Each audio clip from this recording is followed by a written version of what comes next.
The world is literally a greener place than it was 20 years ago, and the data from NASA satellites has revealed a counterintuitive source for much of this new foliage: China and India. The satellite map that NASA tweeted on February 12, 2019 caused an international sensation. Data from NASA satellites shows that the Earth's green area increased by 518 million hectares in the past 20 years. A quarter of this increase was contributed by China. 中国的造林呢，在世界上是首屈一指的。我们现在人工林的保存面积现在已经到了10亿吨亩了。 Change is gradually taking place in every corner of China.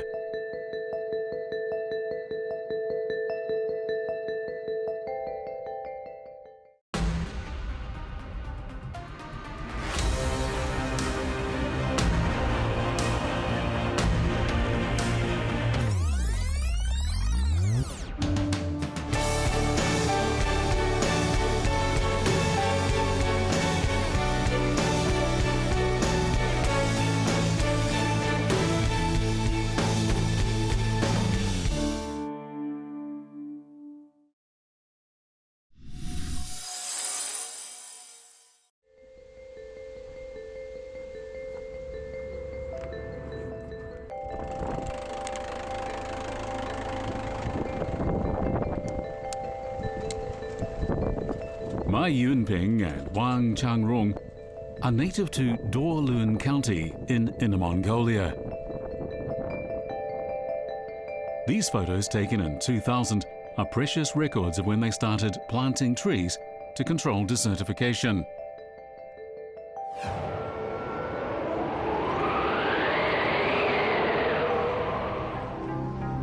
On March the 20th, 2002, the worst sandstorm on record blanketed Beijing.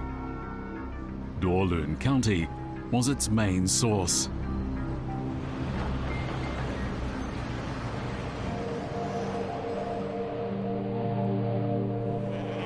Situated 300 kilometers north of Beijing, Dorlun County was once abundant in water and lush grass.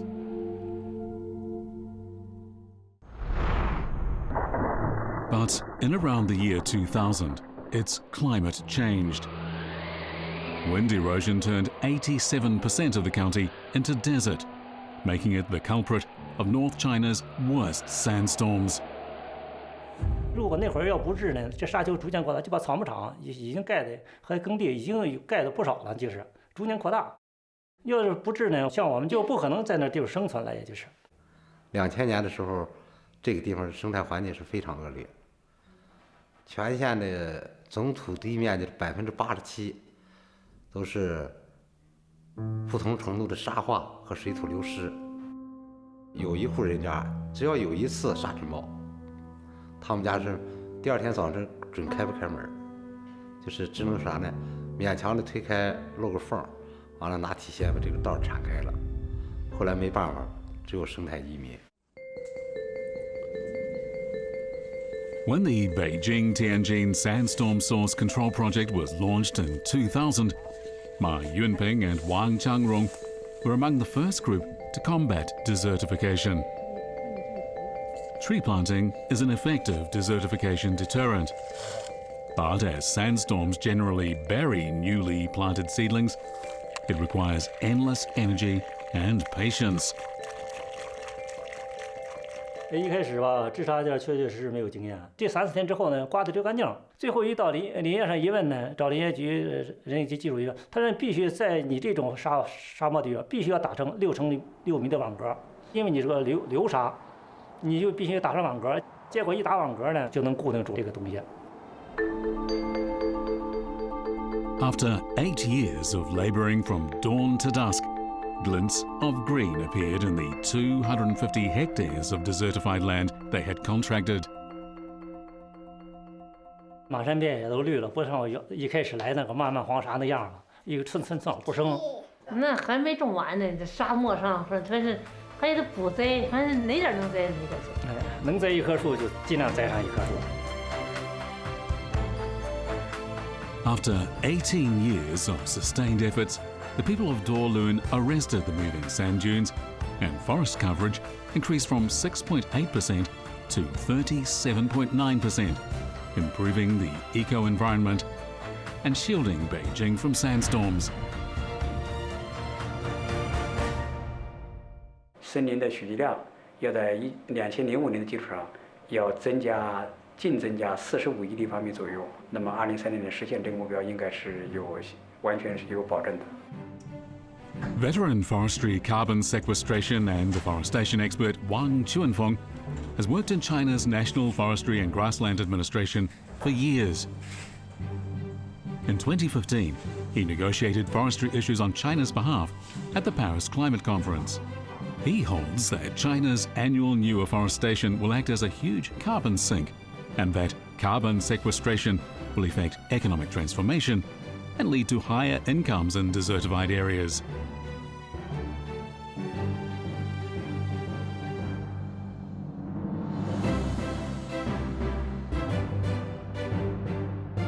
"600 kilometers west of Dorlun County is the Shangli International Eco Demonstration Plot. It is the first carbon sequestration project under the UN Framework Convention on Climate Change registered in Inner Mongolia Autonomous Region.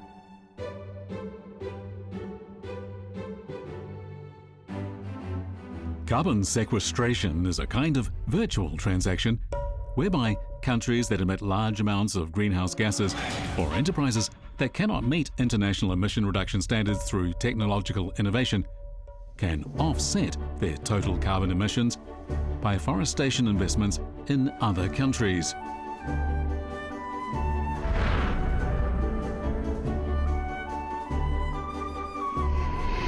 In 2011, Zhao Chuanxiang left Mengniu Dairy and established Mengshu as part of his green effort towards ecological restoration and carbon sink development. 从我们生态修复工程以后，也成功的做了4万亩的圣乐国际碳汇林项目，以及3万亩的冬奥碳汇林项目。从我们整个的生态修复工程的角度来讲，以后我们大大小小做了以后将近上百个生态园林工程。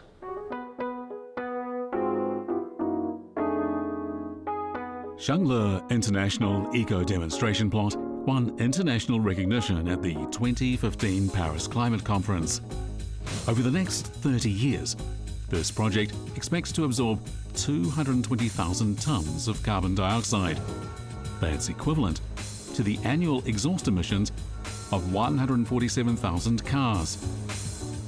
160,000 tons of this amount have been subscribed by Warner Disney.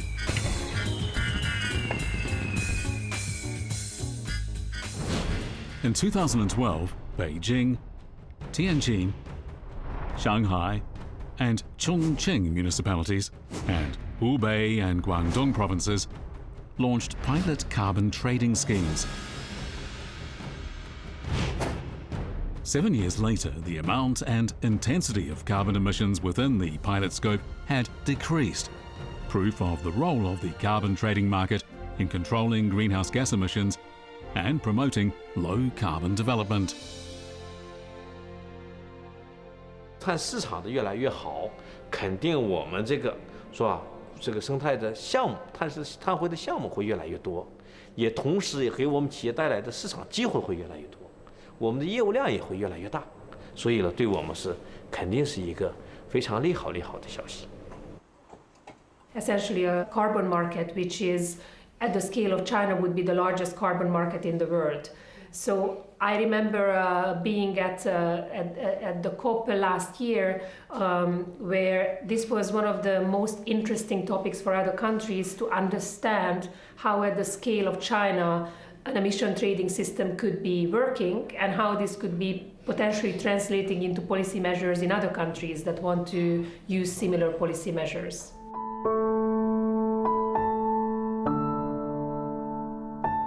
Compared with forests, soil is the largest carbon sink on Earth. Modern mechanical agriculture has generated higher greenhouse gas emissions from cultivated lands, which exceed 30% of total human-related greenhouse gas emissions globally. In carbon economy terms, this is so-called high-carbon agriculture. Since 2009, 25 European countries have begun formulating or studying low-carbon agriculture strategies. China's low-carbon agriculture, meanwhile, has entered the fast lane of development. We need an agriculture which is much greener, with much less use of pesticides and fertilizer and chemicals, and with a more natural-based agriculture, but in such a way that you produce more, get more better yields, more out of the soil, but doing it in a way closer to nature.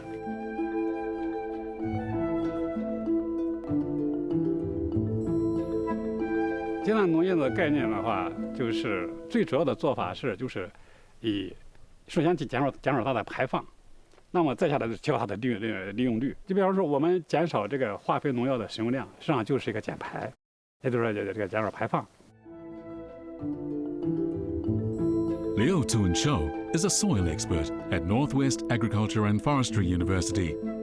After nearly 20 years of research, he and his team launched the circular development model of organic carbon sources-based eco-friendly agriculture in Tongchuan, Shanxi province. This is providing ideas for China's low-carbon agriculture. 铜川市做一个铜川模式，就是把铜川市域内的所有的天然有机废弃物、养殖的粪便、生产的秸秆这些东西、餐厨垃圾、加工的废渣，我们把它全部的无害化处理，然后再资源化利用，就是用我的技术的，作为肥料要投上里面去。因为加工成这种碳基氧肥料的话，它的效率是我们 直接来当有机肥来使用的，它的效率是50倍，而且它是可以产水溶嘛，你很简单的把它吸进去了嘛。我用了这以后，这苹果，你看，现在采个袋子，现在得采到8月，还不到8月底，现在已经都长到80左右了。这到10月20号左右采摘，这苹果大概就是100左右的，就是85、90、10的苹果，质量比去年还好，也上2年了。 Besides the Tongchuan model, China also looks to giant rice as a low-carbon agricultural mode. It's midsummer, and farmers are labouring in the fields under the scorching sun. In 2 months, these rice plants will be 2 metres high and heavy with ears of rice hanging on each of their 100 or more stems. Paddy field three-dimensional comprehensive planting and breeding technology precludes the use of chemical fertilizers, pesticides and antibiotics. 我这个举行到啊，是吧？有利于这个低碳这个农业、开发农业，一个是它的这个生物量大，它吸收更多的二氧化碳，放出更多的氧气，减少二氧化碳的排放。再一个，它适合于这个遮阳结合。我遮阳结合，种水稻、养鱼、养青蛙，3样放在一块，我可以节约很多的电，水电，节约化肥，是吧？农药。 这也是节约很多的能量。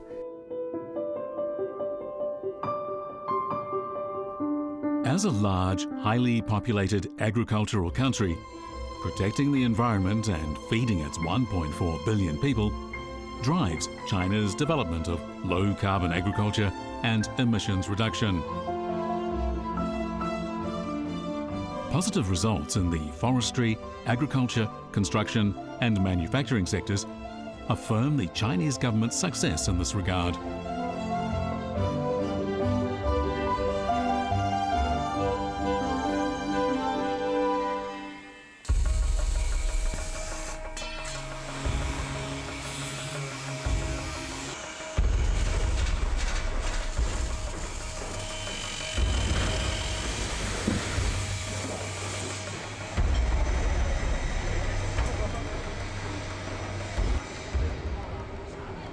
是把这一块都切掉，全部切到梁中间吗？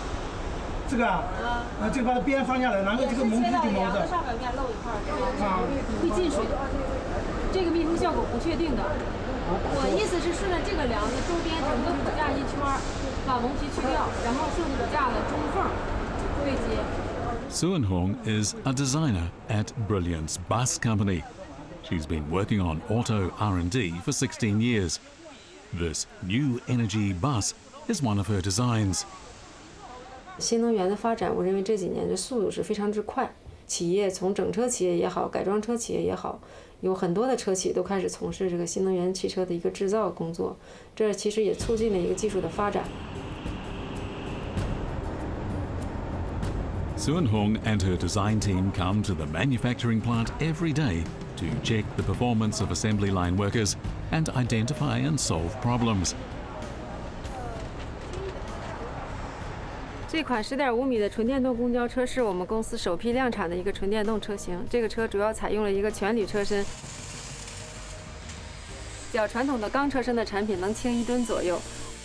然后我们整个的动力电池全部布置在后桥的后方，然后包括一些高压附件，全部都放在这个位置上，采用一个隔断与乘客区进行了一个分离。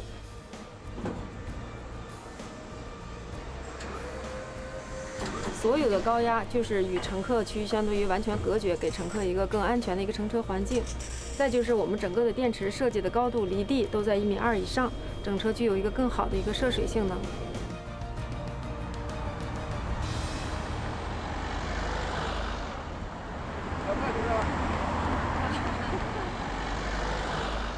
最早开始是汽油车，真的可以说是黑烟直冒那种的，而且噪音也特别的大。等我们更换了这个纯电动以后，明显感觉到就是车辆更环保了，而且动力也非常的充足。然后乘客呢对这个车的赞美也是有加的。然后这个车的空调也好，车辆的密封度也好，舒适度也好，平稳度也好，都是非常的棒的。我大概算过一下，1度电可以换出来3升油，肯定是比烧柴油要省得多得多得多。Unlike traditionally fueled vehicles, zero-emission electric vehicles protect rather than pollute the environment.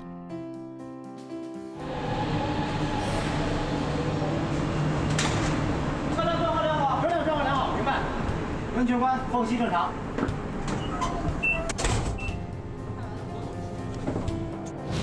In recent years, China has endeavoured to reduce transportation emissions in efforts to construct low-carbon cities by leading the development of clean energy transportation systems. Rail transit is also becoming the choice of more and more cities. 就我们的低碳经济的发展，它可能也是人类文明史上也非常重大的事件。这个走下来可能也是一个伟大的这么一个历程。我们从小如果站到历史的高度和远度来看这个，中国承诺会认真去干，干了以后一定会得到世界的喝彩，这是应该没问题的，我非常有信心。Which China is really moving to in terms of the principle of ecological civilization. It's really about a restructuring of the economy and changing the way we go about economic activity. So it's much more harmonious, much more integrated.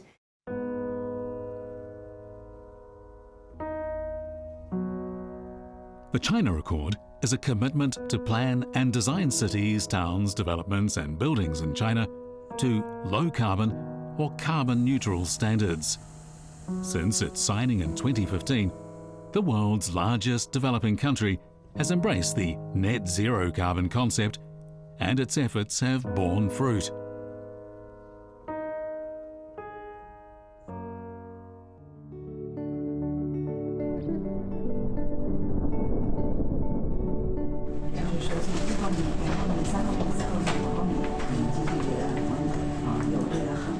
Guo Xianguang is a designer at Hebei Academy of Architectural Sciences. He and his colleagues recently completed the country's first energy-saving transformation project of old residential buildings. Passive low-energy and energy-saving buildings are considered the most energy-efficient forms of architecture. Their complex technologies improve thermal insulation and air tightness and use renewable energy to maintain a constant indoor temperature without AC units.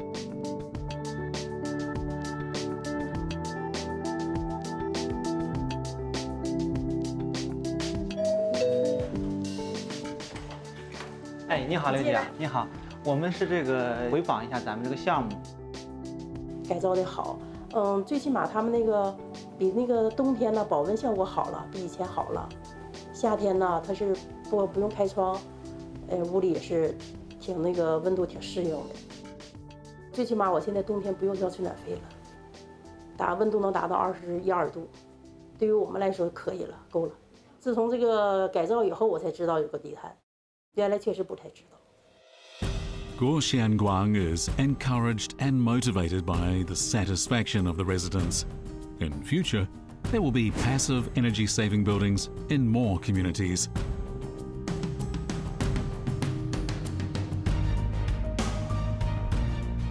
In June 2018, the Xiong'an New Area Citizen Service Centre opened to the public in Hebei Province. This unassuming campus is the area's very first construction project. It is also the first green building complex to use the Regional Comprehensive Energy System, an energy supply system that combines water source, ground source and air source heat pumps with wind energy, solar energy and other clean energy. 这里是雄安市民服务中心地下管廊的能源舱。我们中国节能提供的综合能源系统啊，就是通过这个能源舱800多米的管道，向16栋建筑或建筑群提供制冷和供暖的服务。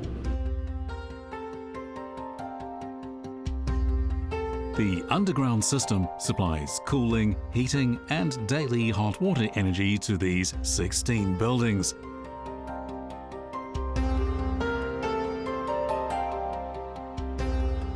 The centre's 5 host machines have replaced the AC units formerly installed in each room.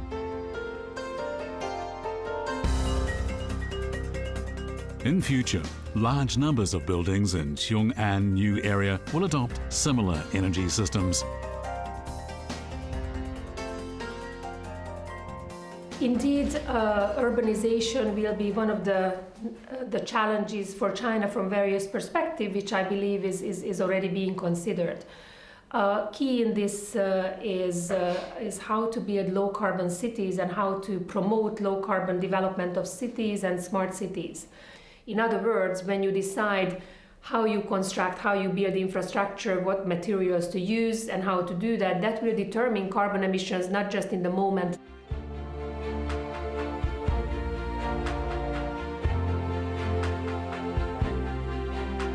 By 2020, China will have built at least 5,000 net zero or near net zero energy buildings covering 100 million square meters, in the process creating a 100 billion yuan scale industry. This will drive upgrading of the entire industry chain, from planning to building materials and from construction to logistics. The 2019 government work report listed the green supply chain as a key development project. In June of that year, Zhejiang province officially launched the normalized release of the Green Logistics Index on a regular basis. This is also the first provincial green logistics project in China, supported by the United Nations Development Programme. So we as UNDP have been very proud to have been associated with the Zhejiang government on this green logistics project, and one of the first results that we are very proud of and this project should be proud of is the launch of the Green Logistics Index, which is what I'm here to do today. So this is aligned with our priority of supporting China's low carbon and green development priorities. And as you know, the logistics industry is one of the largest industries in the world as well as in China. It contributes 17% of the GDP, and Zhejiang government is also one of the largest in terms of this province in having a big logistics industries. So working with them to reduce the carbon emission that comes through the logistics industry and to increase the efficiency of the logistics industry here would have the dual benefits. It would contribute to better economic growth. It would contribute to balanced development in terms of reducing carbon emissions and having a better environment, and it will also increase the efficiency and the operational efficiency of the companies itself, contributing to our sustainable development goals. 37-year-old Cao Yuyan is a cool box dispatcher in the JD cold chain warehouse. In her 3 years of working here, she has witnessed firsthand, through constant improvements to cool boxes and ice bags, the rapid development of green logistics. 这种保温箱呢，可以回收，反复利用，然后，回收以后，我们从出库开始，到各个站点，由站点再统一收集，返回到我们这仓里头。我们把这里边的冰板已经化冻的然后全部掏出来，掏出来以后，再由我们冻好的冰板再次放进去。这样就可以2次使用了。我们现在站的温度是-24度。我左手边这个，大家看到这个冰袋，这是我们之前使用的冰袋，它是一次性使用的不可回收。这个是冰板它是由冷凝剂制成的化冻以后再回到咱们这个冷冻区进行2次冷冻它可以进行下一次使用。June the 13th, 2019 was China's 7th National Low Carbon Day. Low carbon action to protect our blue sky is not just a printed slogan, but the aspiration of all Chinese people. From tree planting to Alipay Ant Forest contributions, waste power generation to garbage sorting, and green building to green logistics, there exists a vivid long-term low carbon campaign throughout China's 9.6 million square kilometers. 总体来讲，这个我们国家对应对气候变化的一些政策，包括最后你能达到什么样的水平，确实是取决于我们公众对这方面的认识。所以我们国家也采取很多措施，你包括我们设立低碳日，来集中的来宣传这个因气候变化可能带来的挑战，来鼓励大家采取这种低碳生活、低碳消费的行动，对吧？也介绍怎么样才能够为整个社会的低碳做出每一个人的贡献。Et c'était vraiment impressionnant de voir ces centaines de magistrats, ils étaient des centaines, qui ont reçu les expériences que nous leur avons exposées et qui ont pu nous dire tout ce qui s'est fait ici, avec beaucoup de lois et surtout une traduction concrète. Donc pour répondre très précisément à votre question, même s'il reste toujours énormément de travail à faire, je constate un engagement très puissant à la fois du gouvernement et de la société tout entière dans la lutte contre les atteintes à l'environnement en général et particulièrement contre les émissions. The Ministry of Ecology and Environment of China, representing unified management of China's environmental policies, plans and standards, was established in March 2018.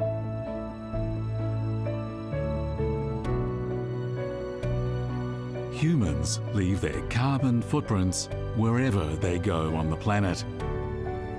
A low-carbon life is our response to climate change, and it's also an opportunity for humankind's harmonious relationship with nature.